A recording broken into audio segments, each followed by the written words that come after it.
Boa tarde, boa noite, boa madrugada para você que acompanha o canal do Apollo. Estamos aqui com mais um vídeo e hoje nós vamos responder aí mais um tema sugerido lá na página do Facebook por um de vocês, que eu não direi o nome porque eu não sei se eu devo dizer, né? Vamos falar hoje então sobre maconha e fisiculturismo. Será que combinam essas duas coisas? É o que nós vamos descobrir após a nossa vinheta.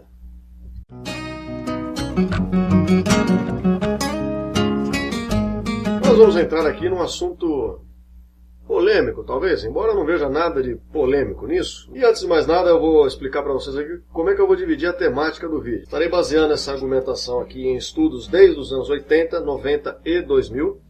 Estudos ingleses, norte-americanos e brasileiros, inclusive. Principalmente do pessoal do departamento da Universidade Federal de São Paulo, também que já, desde os anos 90, se eu não estou enganado, pesquisa sobre maconha, trata desse tema. Enfim, a literatura internacional também é bastante vasta, você não precisa de muito esforço para encontrar por aí, certo? Já que é muita coisa, eu não vou ficar citando um por um aqui, então vou condensar tudo de uma forma só. E outra coisa é que eu vou dividir aqui em temas, né, de que forma a maconha afeta cada, digamos assim, cada elemento da vida de no nosso caso, né, fisiculturistas amadores, pessoas que gostam de treinar. E vou fazer também uma pequena diferenciação entre efeitos agudos e crônicos, ou seja, o efeito que tem você usar aquilo uma vez, né, esporadicamente, assim, sei lá, uma vez no fim do ano, ou a consequência do efeito crônico do uso dessa parada, ou seja, o uso prolongado, contínuo. Vamos supor que um cara use isso diariamente, por exemplo. Tentar abordar de todas essas formas possíveis. Primeira coisa que eu coloquei aqui na lista, hoje eu fiz um roteiro para não perder o raciocínio, é lembrar para vocês que os nossos pilares, em termos de resultado, como a gente sempre disse aqui, são treino, descanso e alimentação. Então eu vou começar dividindo por esses temas, não necessariamente nessa ordem. Mas vamos falar primeiro do descanso. Ter um bom descanso significa passar períodos sem um estresse físico, né, sem treinar, sem estresse psicológico também, e ter boas noites de sono, que são onde a gente se revigora, principalmente em termos do nosso sistema nervoso, né, onde a gente realmente restabelece as nossas capacidades para manter as atividades nos dias subsequentes. Em relação ao descanso, o uso agudo e crônico da maconha interferem na qualidade do nosso descanso, principalmente em relação à qualidade do nosso sono, certo? Então, algumas pessoas têm uma impressão, a maconha ela tem um efeito relaxante, tanto é que ela pode ser utilizada eventualmente para tratamento de dor, por exemplo.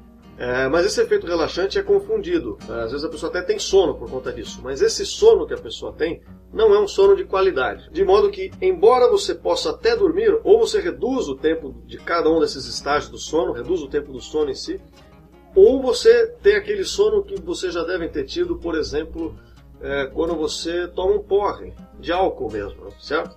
Então quando você toma aquele porre de álcool, você fica sonolento, você fica cansado. Aí você dorme e acorda, mas continua cansado, né? Você acorda daqui umas 4, 5 horas, completamente cansado, como se não tivesse dormido.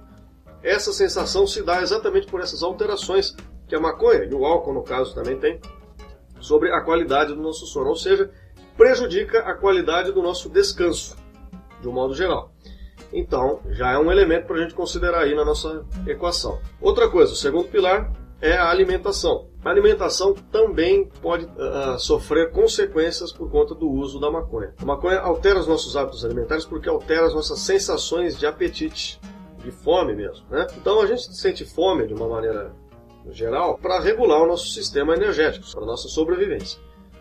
Entretanto, isso é regulado através de um sistema extremamente complexo que até hoje é estudado, a gente não consegue ter certeza ainda sobre quais são todas as variáveis envolvidas nessa questão da fome, mas algumas dessas a gente conhece, tem um pouco a ver com a questão da glicemia, né, da nossa corrente sanguínea, tem a ver com o vazio do nosso trato digestivo como um todo, com a produção de hormônios como grelina ou leptina, que respectivamente aumentam a sensação de fome ou aumentam a sensação de saciedade. E a maconha aparentemente também altera esse nosso sistema regulatório de apetite, de fome, fazendo com que nós alteremos os nossos hábitos alimentares. Então, talvez você já tenha ouvido falar de alguém que use, por exemplo, né? E depois que a pessoa usa maconha, ela tem muita fome, ela chama de larica, geralmente, né? Fica com aquela sensação de que comeria um cavalo inteiro vivo se possível fosse. E exatamente é um reflexo dessa perturbação do nosso sistema regulatório. E isso é claro que traz consequências também para a vida de quem treina, ou seja, se a gente muda os hábitos alimentares, a alimentação é a base do nosso resultado, né, uma das bases do resultado, Isso altera, consequentemente, o resultado também. Agora, isso pode ser útil? Não sei, eu não sei se eu consigo ver muita utilidade nisso. Talvez num caso muito específico, muito isolado, mas de um modo geral não me parece.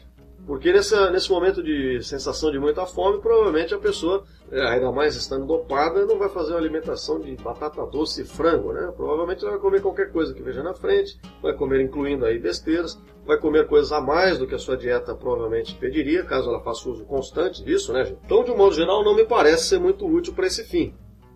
E o terceiro elemento que eu queria chegar aqui é a questão do treino em si, e aqui vai envolver muito a questão do psicológico.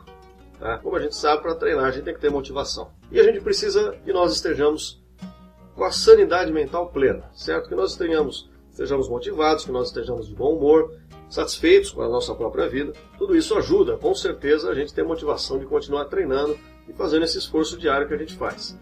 Algumas pessoas eu já ouvi relatos que fumam porque dizem que aumenta a concentração no treino. Talvez isso seja um reflexo puro e simples do efeito de anestesia que a maconha dá na pessoa e faz com que ela fique meio desligada do mundo à sua volta. E talvez, pode até ser, não vou dizer que não, mas porque na verdade eu nem uso, né? Então não sei. Mas tudo bem, vamos supor que aumente a concentração da pessoa no treino. Mas será que isso é vantajoso? A gente está falando aí do efeito agudo, né? Do efeito na hora ali.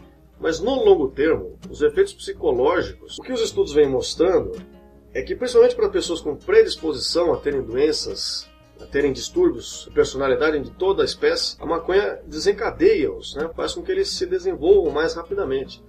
E esses problemas, eu vou dar exemplos aqui para vocês, podem prejudicar, por exemplo, o seu treino também. Então, efeitos que a maconha psicológicos que a maconha pode promover no uso contínuo, né? No longo prazo. Desenvolvimento de esquizofrenia, síndrome do pânico, bipolaridade, alterações de humor, ou seja, né, repentinas. E aí, vamos pensar um pouquinho. Um cara que uma hora está feliz, outra hora está deprimido. Será que deprimido ele vai render no treino tanto quanto feliz? Será que deprimido ele tem motivação de sair de casa e ir lá treinar? Um cara que desenvolve síndrome do pânico, é uma coisa terrível. Tem pessoas que ficam trancadas em casa porque tem medo do sol, do mundo, à sua volta. Quer dizer, uma pessoa nesse estado mental também não vai ter condições de sair para treinar. Uma pessoa que desenvolve esquizofrenia, a mesma coisa. Quer dizer, tudo isso pode complicar no longo termo. E se a maconha desencadeia esses eventos, ajuda a promover esse tipo de distúrbio, então quer dizer que potencialmente ela pode prejudicar também o ato de treinar em si.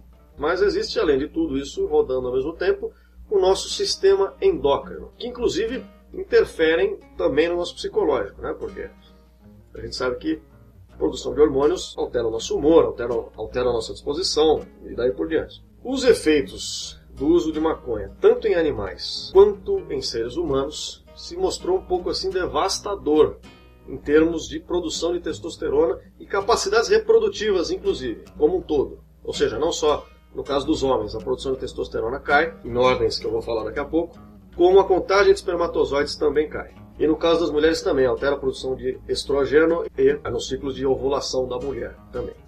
Para vocês terem uma ideia, nos Estados Unidos, isso há uns entre 20 e 30 anos atrás, né? Na verdade não é recente isso, chegou a se cogitar a ideia de utilizar a maconha como uma forma de método contraceptivo, para você ter uma ideia. Certo? Então, reduz testosterona, reduz contagem de espermatozoides, reduz a vontade do cara fazer sexo e a qualidade, portanto, desse sexo e a capacidade dele de gerar filhos. Tá? Pra vocês terem uma ideia do nível da coisa. Mas falando da testosterona, então, aí vai depender um pouco dos estudos que você vai buscar. Eu já encontrei valores tanto de 30% até 60% de queda nos níveis médios de testosterona dos homens através do uso prolongado de maconha. E quando a gente fala em uso prolongado, a gente está falando aí acima de um mês, 4 semanas. Outros estudos são um pouco mais modestos, digamos, e mostram de 30% a 50%, por exemplo, também de queda nos níveis de testosterona através do uso prolongado da maconha. Ou seja, aparentemente tem uma perturbação muito significante na nossa produção de testosterona, que é o nosso maior agente anabólico aí do corpo. Em relação ao uso pontual,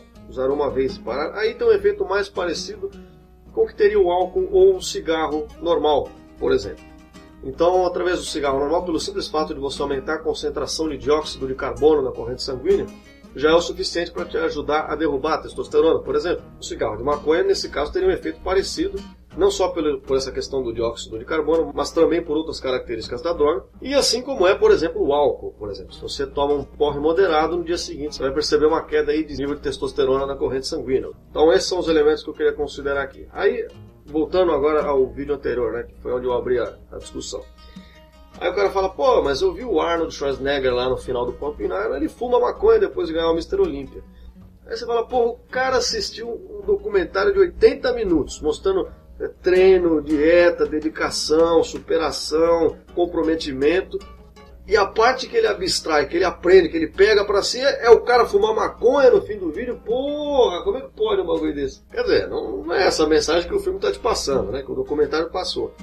Segunda coisa é que tudo isso que eu falei aqui está relacionado à produção endógena de testosterona, ou seja, para aqueles que estão naturais. Esses fisiculturistas do Mr. Olympia tem uma coisa que eles não são naturais, né? Então, num caso desse, não vai fazer diferença alguma, na verdade, certo? Porque a maconha vai suprimir a produção de testosterona. Ótimo, mas as drogas que ele usa para ficar daquele tamanho também já suprimiram a produção de testosterona do organismo dele, ou seja, ele só está reforçando o bloqueio de produção, mas no fim das contas, a testosterona que ele tem disponível não era dele, ele está injetando através de meios externos, de uma fonte exógena. Então é claro que para ele, nesse aspecto específico da testosterona, isso não vai fazer diferença, não teria motivos. Por quê? Por enquanto é isso. Agradecer a todos vocês que viram o vídeo até aqui, um beijo enorme a todos vocês e até a próxima. Mas, antes de fechar isso aqui, tem aqui na descrição a minha página no Facebook, você pode compartilhar o vídeo, clicar em gostei, não gostei, aquelas baboseiras de sempre, que a gente sempre pede para vocês aqui. Nos vemos mais tarde.